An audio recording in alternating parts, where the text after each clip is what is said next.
అండి, ఈరోజు చుక్కకూర పచ్చడితో మీ ముందుకు వచ్చాను. చుక్కకూర పచ్చడిని ఇలా చేసి చూడండి, చాలా బాగుంటుంది.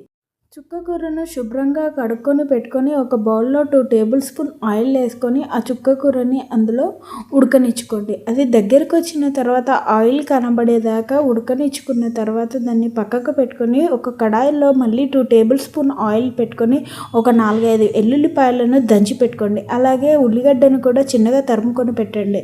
కడాయిలో ఆయిల్ వేసుకొని ఎల్లిగడ్డ జీలకర్ర వేగిన తర్వాత తగినంత ఉప్పు తగినంత కారం వేసుకొని అది కలిపేసుకొని మొదట కట్ చేసి పెట్టుకున్న ఉల్లిపాయలను కూడా ఇందులో వేసుకొని తర్వాత ఆ చుక్కకూర మిశ్రమాన్ని కూడా ఇందులో కలుపుకుంటే చుక్కకూర పచ్చడి రెడీ.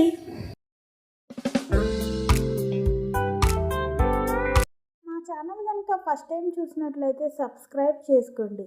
ఈ వీడియో కనుక మీకు నచ్చితే లైక్ కామెంట్ షేర్ చేయండి.